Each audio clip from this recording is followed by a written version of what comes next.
아이고 속 터져. 얘는 왜 책을 안 읽는 거야. 이렇게 하실 게 아니라 안 되면 고루고루 조금씩이라도 넣어서 입에 이렇게 넣어줄 수밖에 없다. 이 한 입 넣어주기 독서가 바로 극복 독서입니다. 안녕하세요. 감민혜입니다.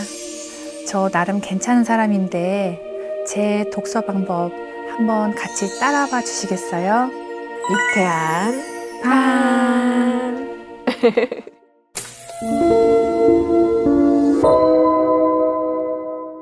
안녕하세요. 저는 서울대학교에서 책 읽기와 글쓰기를 가르치고 있는 남인혜라고 합니다. 반갑습니다.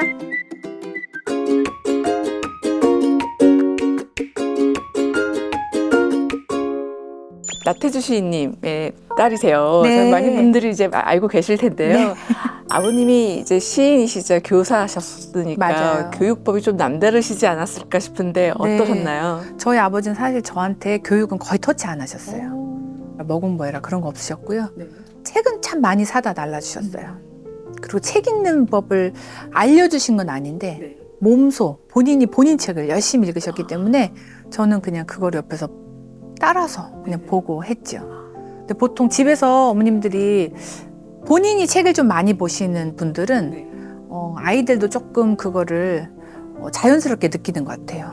그냥 애들이 있는 데서는 좀 책을 주고 계시는 게 좋고 애들 입에서 왜 나는 스마트폰 못하게 하고 엄마는 드라마 봐? 라고 하는 소리를 안 나오게 숨어서 보시기 바랍니다. 혹시나 책 사이에다가 스마트폰 꽂아놓고 보시는지. 아, 그런 좋은 방법이 있었네요. 저는 드레스룸이나 화장실에 숨어서 보는 편이고요. 애 재우고 보는 편이거든요.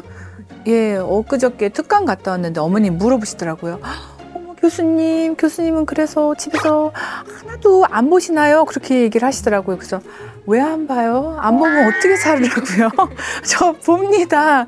저 OTT 3개 구독하고 있어요. 그렇게 말씀드렸어요. 맞아. 네. 들키지 말아야 됩니다. 그렇게 좀 자유롭게 그냥 맡겨놓고 아버지가 키우셨다면 그대로 또 혹시 자녀들에게도 그 방식 그대로 하고 계시는지 아니면 다른 걸 좀 보태셨는지도 궁금한데요. 아니, 사실 저는 네. 알아서 좀 잘하는 편이었어요. 아버지는 저한테 고마워해야 돼, 진짜. 요즘은 할 것도 너무 많고, 안 해주면 나도 불안하고, 안 해주고 그냥 둔다고 해서 얘가 잘 된다는 보장도 없고, 책은 읽혀야겠다. 책 읽는 것이 모든 공부의 근원이다 생각하고, 책 읽는 환경은 인위적으로 조성하려고 노력을 한 편이긴 맞습니다.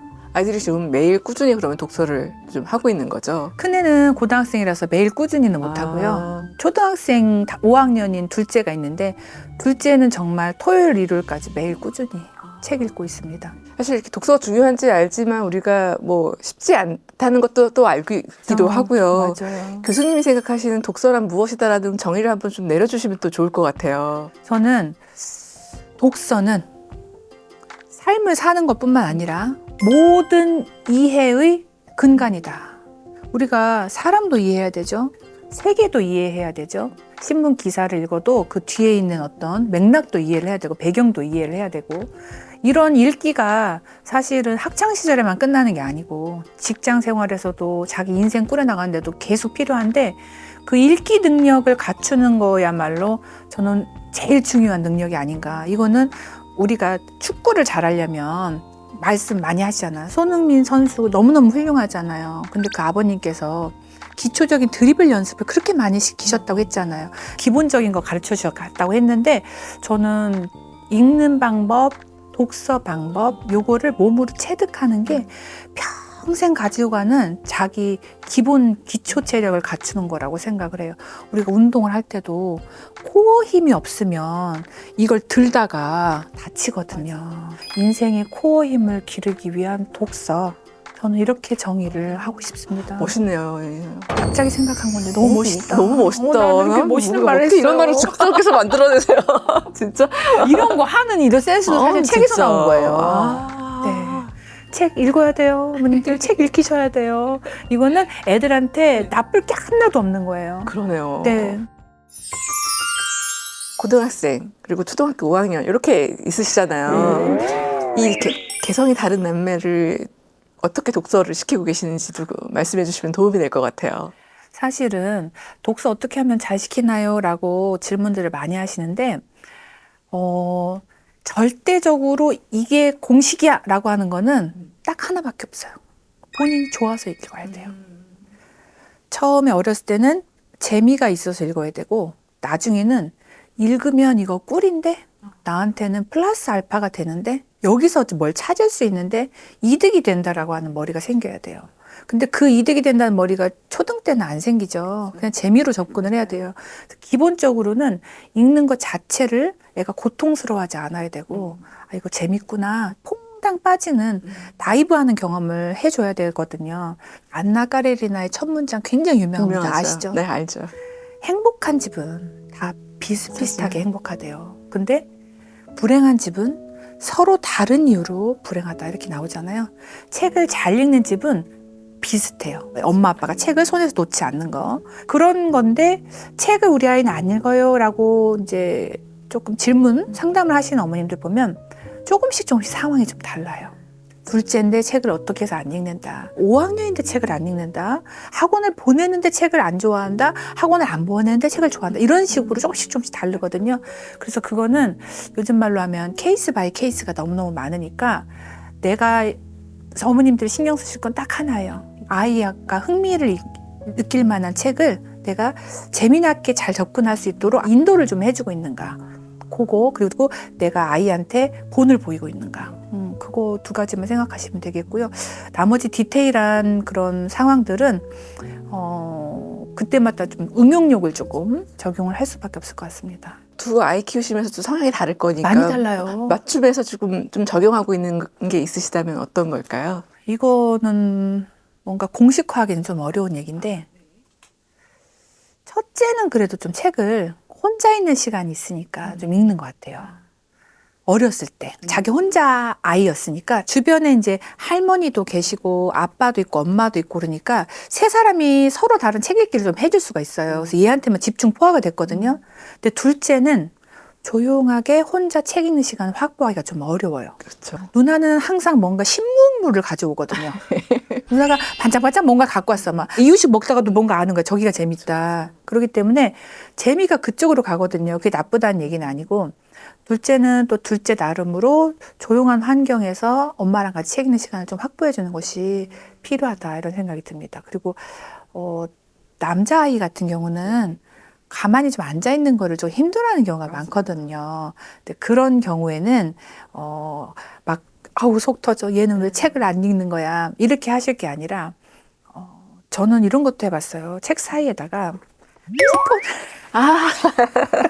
끼워 넣는 거예요. 근데 흔들면 안 돼. 흔들게 안 되고 이렇게 하는 거 안 되고 그거를 10개를 모으면 엄마가 뭐 아이스크림 편의점 가서 뭘 사준다던가 뭐 그런 식으로 하기도 하고 로만 가지 걸 다 해봤습니다. 유혹의 요소들을 좀 뿌려놓고. 네, 만약에 저는 이런 얘기를 들었어요.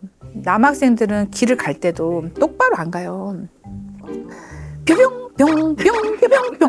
직선이 이 직선거리가 가장 빠른 길입니다. 이렇게 하고 좀 가면 되는데 얘네는 계단을 올라갔다가 슈롱 돌아갔다가 막 화단에 뭐 점프해갖고 낙엽을 잡았다가 그렇게 가요. 그래서 그게 약간 마리오가 이렇게 게임을 하러 갈 때 계단을 뿅뿅 해서 뭐 하나 먹고 내가 저다가 또 뭐 뿅뿅뿅 뛰어서 뭘 먹고 이런 거 한다고 들었어요. 그래서 저거를 책에다가 적용을 하면 너무 좋겠다. 그래서 우리 아들한테 그걸 써먹었었거든요. 그랬더니 제법 효과가 있었어요. 네. 그림책 읽을 때 참 잘 읽던 아이였는데 그렇게 책을 사랑하는 아이였는데 줄거리 늘어나기 시작하면 애들이 이제 싫어하고 다가 스마트폰 한번 생기면 이제 바로 거기서 중단이 시작되고 이러잖아요. 네. 그래서 이렇게 그 초등 저학년, 중학년, 고등학년 특히나 이제 이 초등 시기에 책을 많이 읽어야 된다고 하니까 이 시기에 좀 전략적으로 읽는 방법들도 있을 것 같아요. 제일 문제는 저는 스마트폰하고 패드. 근데 솔직히 말해서 이거 100% 제거하라 말씀 못 드려요. 불가능해요. 저는 10분을 줘요. 근데 정말 뭘 잘했어. 막 그러면은 이제 얘가 좀 딜을 하거든요. 그러면은 딜을 받을 때도 저는 그냥 받잖아요. 네가 지금 하고 있는 건 협상이라는 거야. 자, 그러면 자, 협상을 할 때 중요한 게 뭘까? 그럼 얘는 컴퓨터를 잠깐 까먹어요.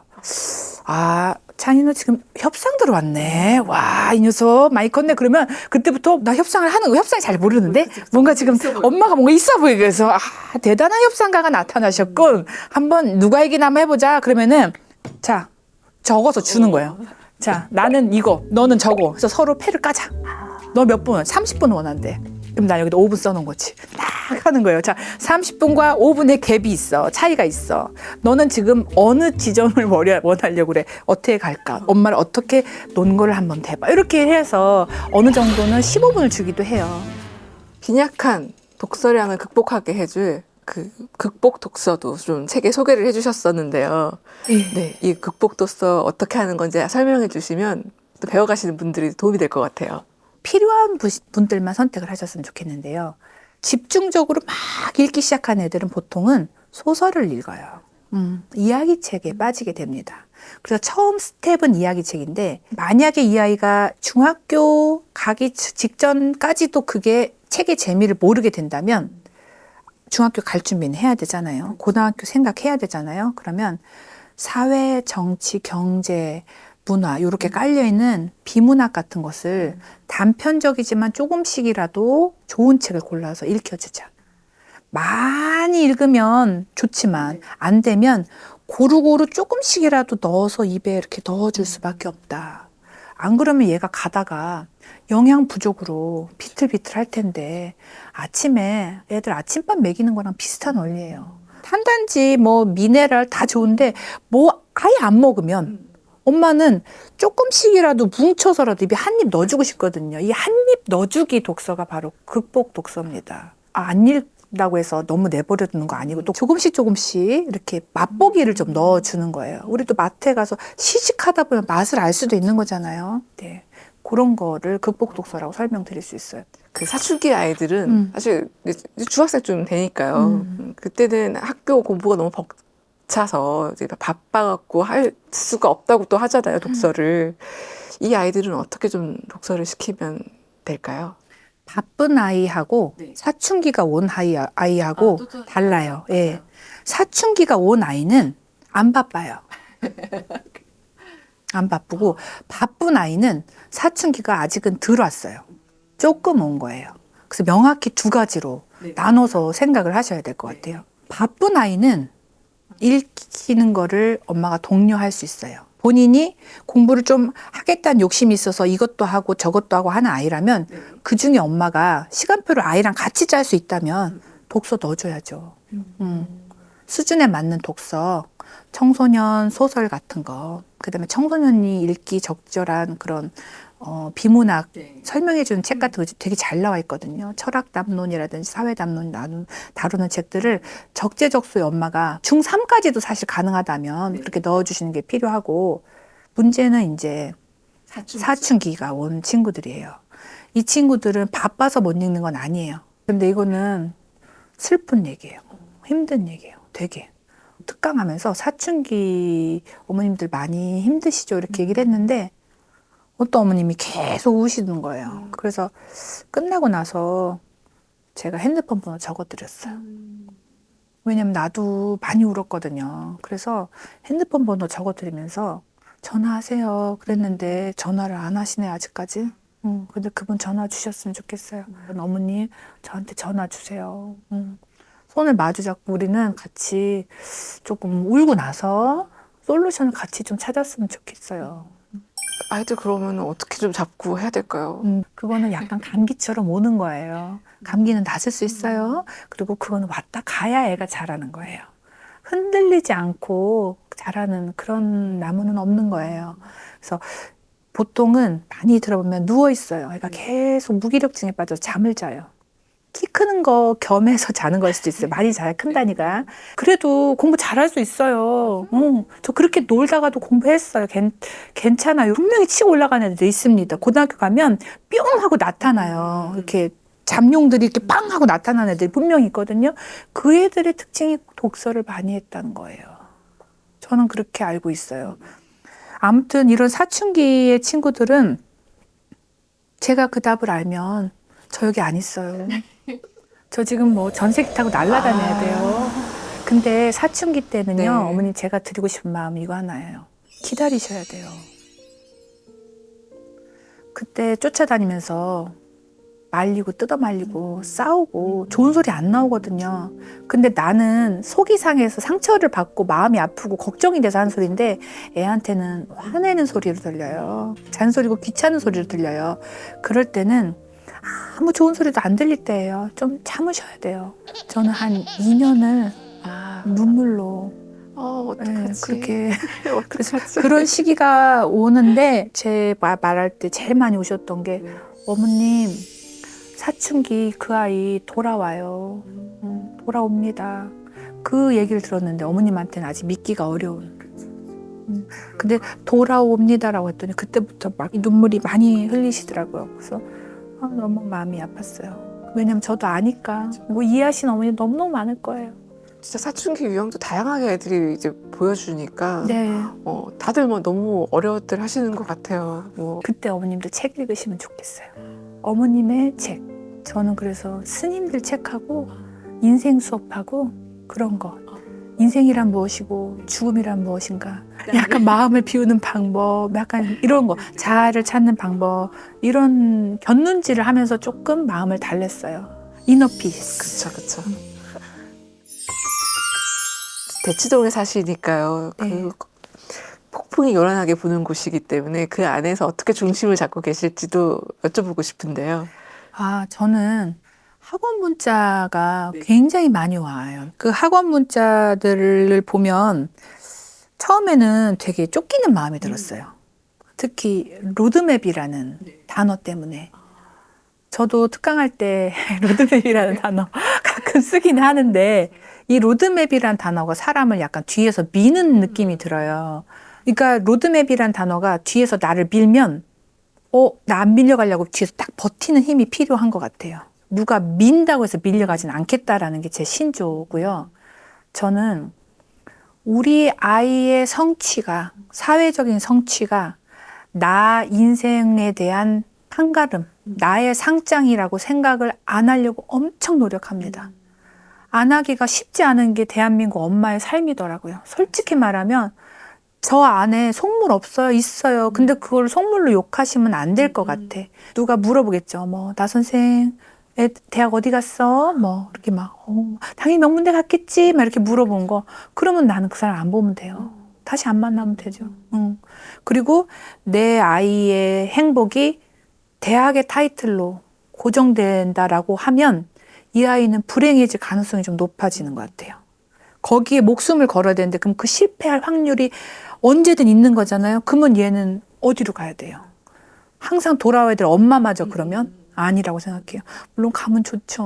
근데 그 마음을 애하고 바꾸면 안 돼요. 그래서 적절한 사교육 시킵니다.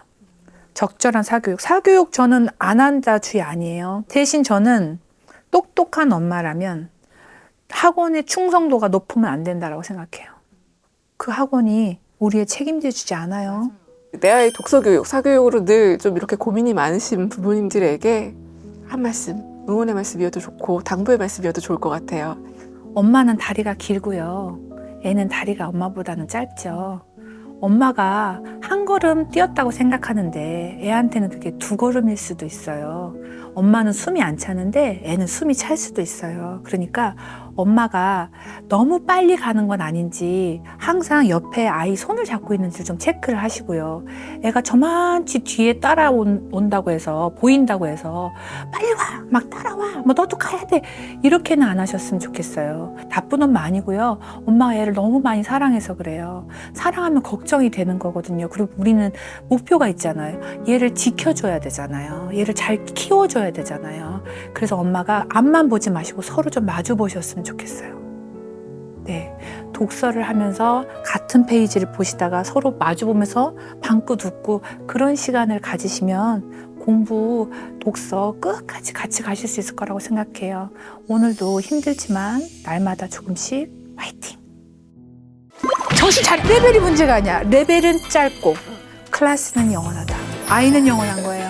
어머님 영리한 어머니 되세요. 얘 오래 걸려요. 집을 왜 팝니까? 집 안 팔아도 국어 공부 할 수 있습니다. 유쾌한 밤!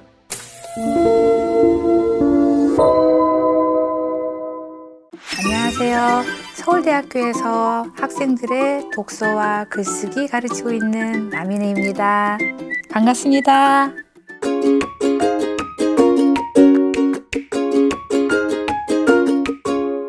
학군지에서는 국어는 집을 팔아도 안 된다라는 얘기가 있더라고요. 네, 저도 국어- 깜짝 놀랐어요. 아니, 이게 국어가 이렇게 어렵다는 얘기일 것 같기도 한데요. 네. 학부모로서 또는 교수님이 이제 국어를 가르치는 분으로서 어떻게 받아들이고 계신가요? 저는 전혀 그렇게 생각하지 않았거든요.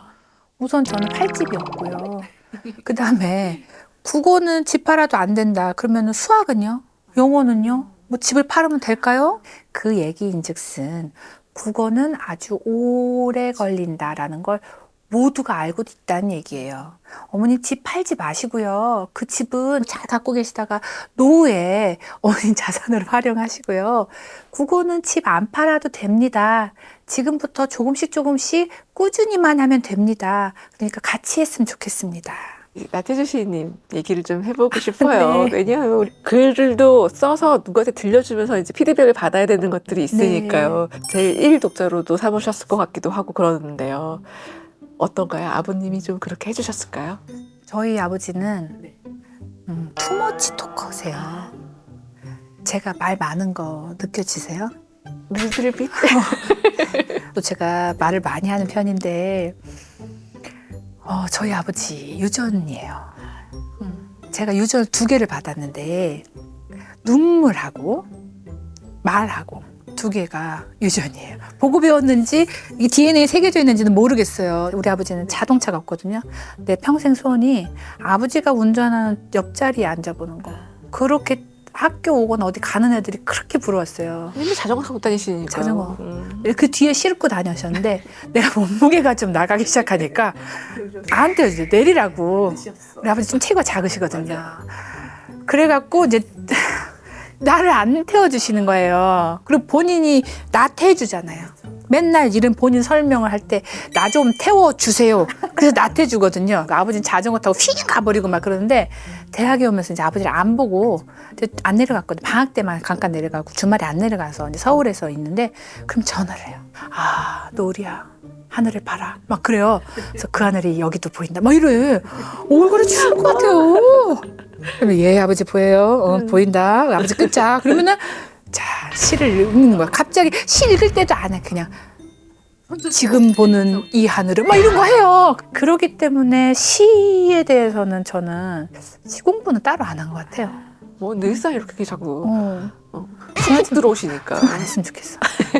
미네니 잘 지내니 이런 거 없어요. 전화 딱 받았는데 시가 그것도 한 3편 쓰셨대. 한 편 없어. 끊으려고 하면 잠깐만 기다리래. 다음 편이 있대. 그래서 뭐 제목 좀 접으라고 하고 막 그런 거 하세요. 시인과 시인에 따른 이런 식의 대화를 또 할 수가 있고 그렇군요. 이게 일상인데 아, 힘들어. 좀 힘드시겠다. 조금 이렇게.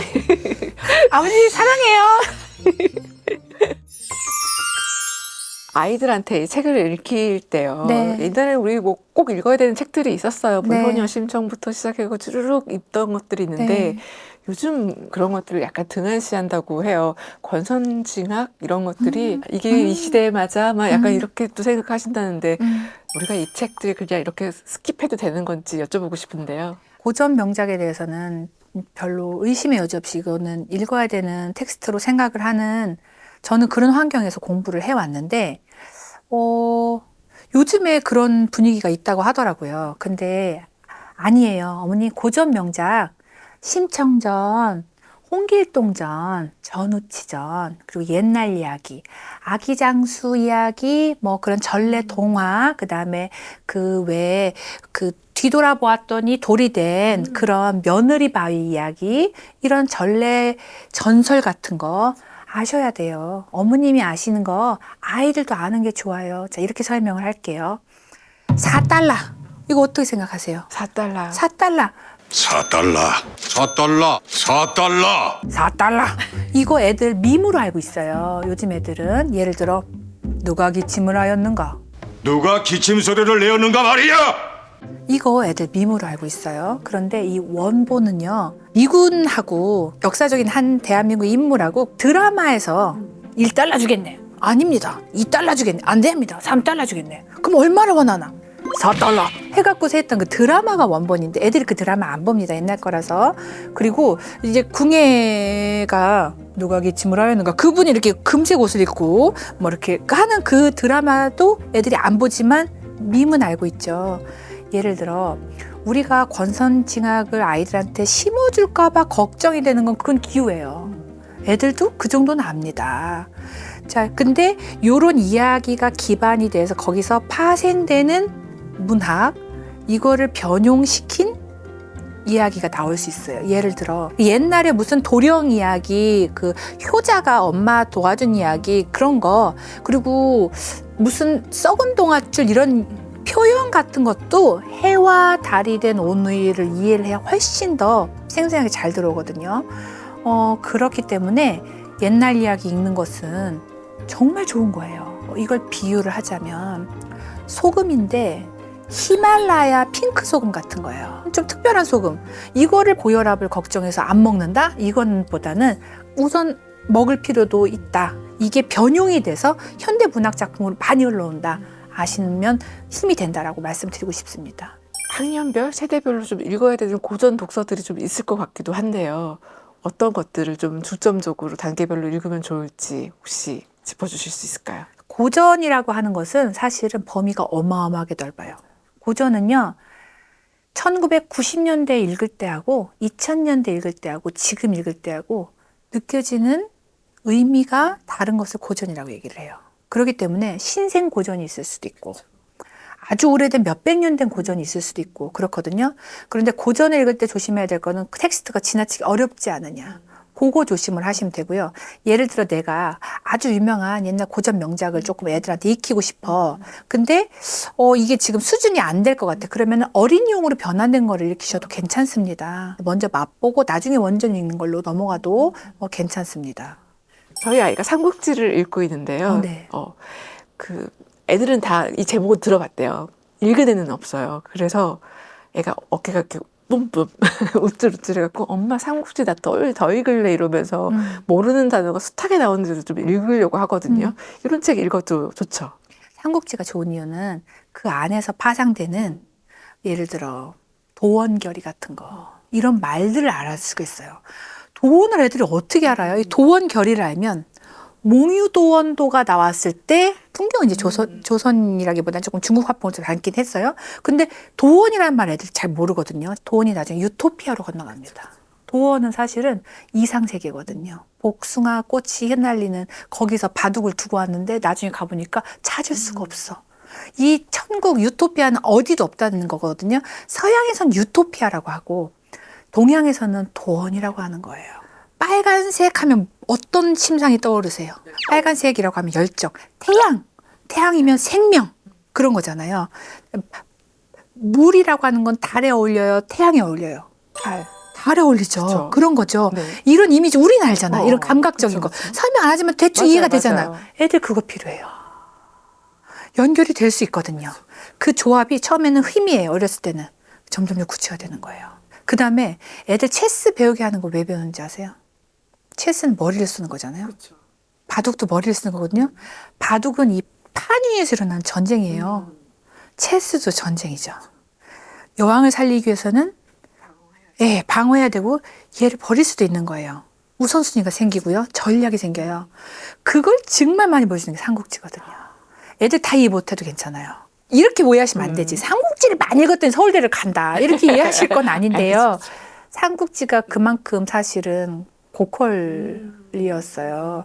근데 막 중국어 읽으면 안 돼, 막 이렇게 생각 안 하시고 이거는 그냥 인류의 고전이다. 뭐 동서양 상관없이 인류의 고전이라고 접근해 주시면 좋겠고요. 저는 그래서 저희 딸한테 큰애 만화 삼국지를 사줬죠. 접근부터 좀 쉽게. 우선 이미지로 접해보자 해갖고 만화책 사줬어요. 그런데 만화책 다 버릴 때 얘가 그거를 이렇게 박스에 들어있거든요. 그건 안 버리더라고요. 좋아하는 거래요. 바뀐 책이 됐군요.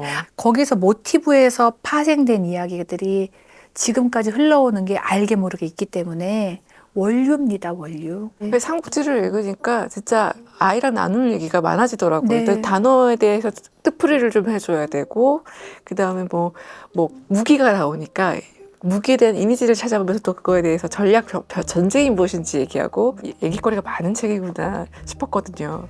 옛날에는요, 무슨 드라마라고 예시를 들면 애들이 다 알아들었어요. 지금은 그런 드라마가 별로 없어요. 애들이 다 같이 이제 시대를 아우르는 게 없고 다 이제 조각조각 보는 거예요. 어떤 애들은 뭐 스트리밍 방송을 볼 수도 있고, 어떤 애는 뭐 유튜브를 볼 수도 있고, 요즘 채널도 워낙에 다양하잖아요. 그래서 공통의 화제라는 것이 없어서 저는 좀 쓸쓸해요.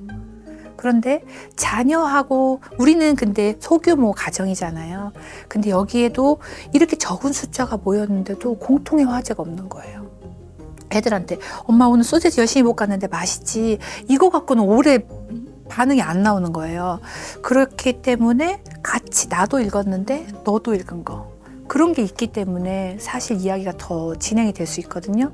엄마는 나하고 말을 할 수 있는 사람이다 라는 인식 심어주는 거 좋은데 삼국지는 완전 고퀄이죠. 그거 안 되면 저는 그 전래, 아주 쉬운 전래 동화라도, 그다음에 뭐 신기한 샘물이라든지 파란 부채, 뭐 하얀 부채 이런 거라도 같이 이야기를 나눌 수 있으면 정말 좋을 것 같아요. 책이 진짜 너무 많아요. 네. 그렇죠.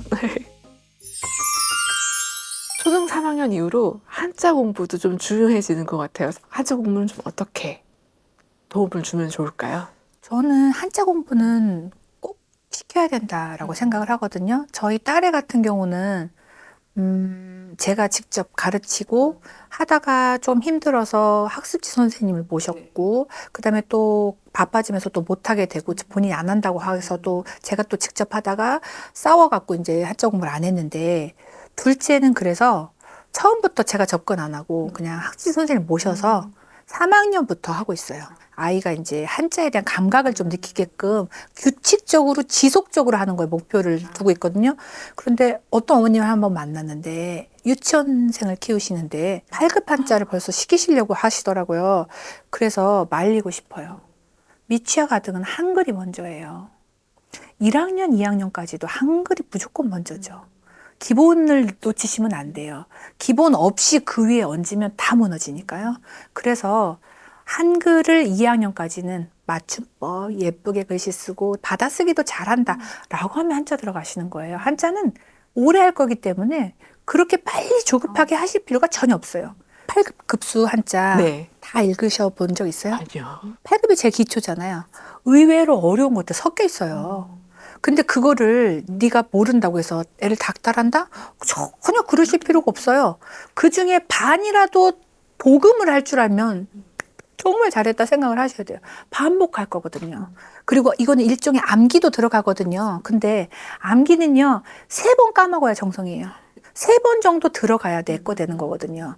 까먹는 거를 두려워하지 마세요. 제가 그 실수한 게 첫째 때 8급에 목맸어요. 8급이라는 것을 왜 곰곰이 생각해 보니까 그것이 나의 성취다. 내가 얘를 8급을 따게 했어.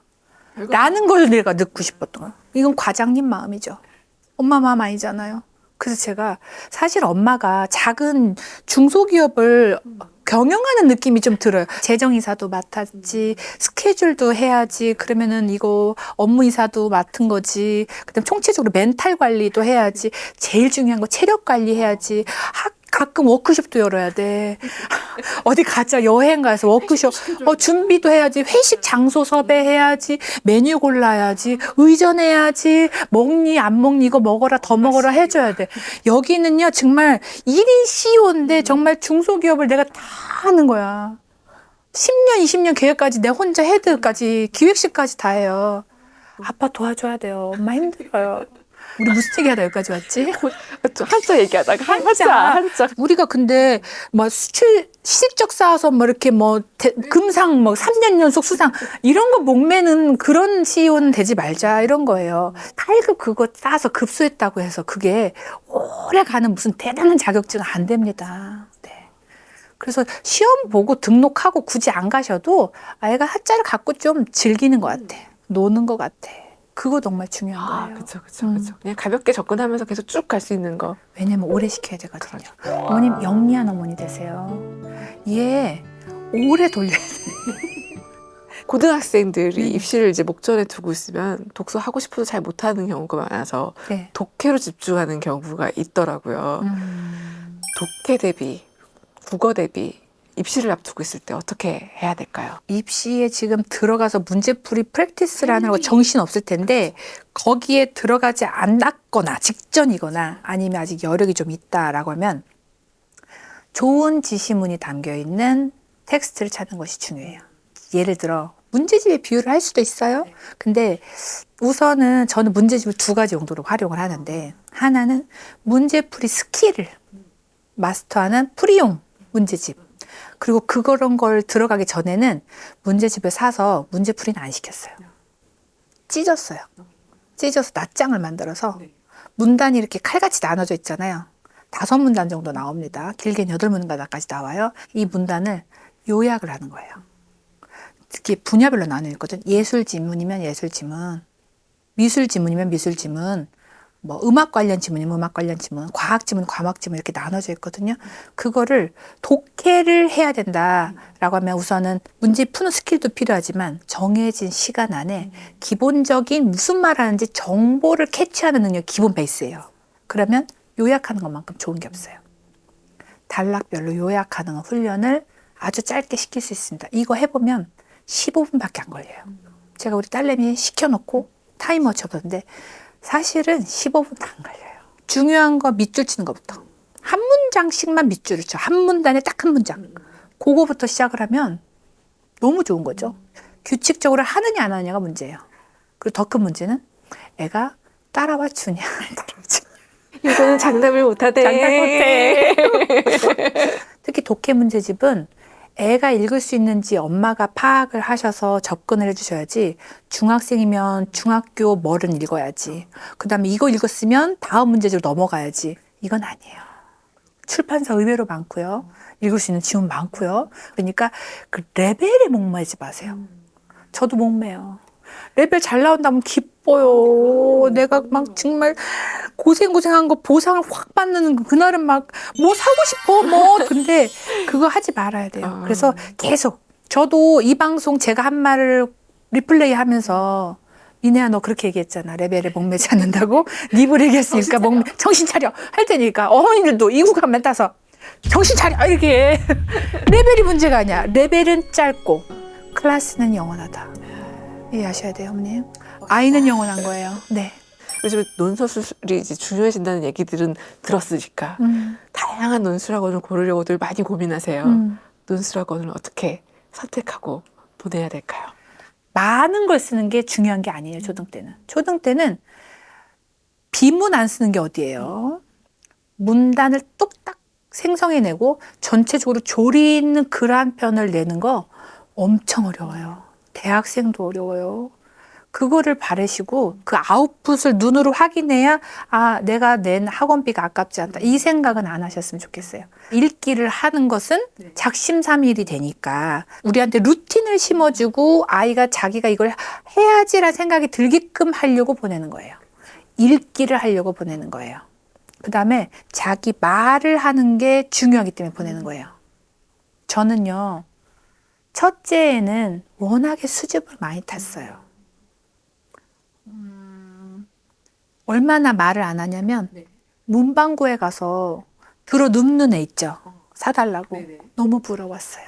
표현도 그 정도도 안 하는 문방구 나이여서? 가면 부끄러워서. 아, 대학에서는 지금 프레젠테이션을 다 발표를 하기 때문에 앞에 나왔는데 굳는다. 그러면 사회생활이 조금 걱정이 돼서 우선 어렸을 땐 말 틔워주는 걸 열심히 했고요.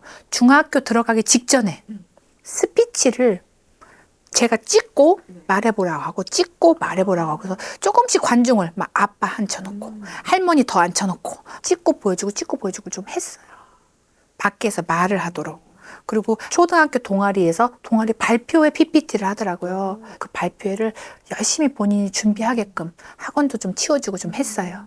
그렇게 해서 밖에 나가서 말하는 걸 좀 도움을 줬는데 지금 생각하면 토론학원을 조금 보냈으면 좀 어땠을까 생각이 들거든요. 읽기가 메인, 토론이 서브, 그 다음에 아웃풋으로 쓰는 걸 많이 하는 건 어머님이 원하지 않으시는 게 좋고 단어를 체크해서 이 단어 뜻이 뭔 것 같아, 문맥상 뭔 것 같아, 한번 모르는 단어 알아봐 볼까, 사자성 한번 알아볼까, 이거는 정말 땡큐. 오늘 마무리하는 이야기로 들려주고 싶은 이야기가 있으시다면 부탁드릴게요. 한 가정의 CEO로 오늘도 불철주야 야근하고 계신 우리 한 가정의 CEO님들 고생 많으셨고요. 그렇지만 우리는 이 가정이라고 하는 이 작은 중소기업이 사실은 아주 숫자로 환산되는 그런 결과물을 뽑기 위해 존재하는 것은 아니라 것을 꼭 기억을 해주셨으면 좋겠어요. 저도 가끔 까먹거든요. 중요한 건 레벨, 단수, 이렇게 숫자가 아니라 아이가 진짜 좋아하고 즐기고 자기 걸로 만드느냐입니다. 어머님, 오늘도 화이팅! 오늘 이야기 너무 잘 들었습니다. 사실은 저희가 초반에 구호를 외치면서도 했지만 국어 공부 어떻게 시켜야 될지 모르겠다, 독서 어떻게 시킬지 모르겠다 하시는 분은 간민희님 그냥 따라오시면 될 것 같습니다. 부끄럽지만 같이 해주시면 감사하겠습니다. 오늘 감사했습니다. 네, 감사합니다.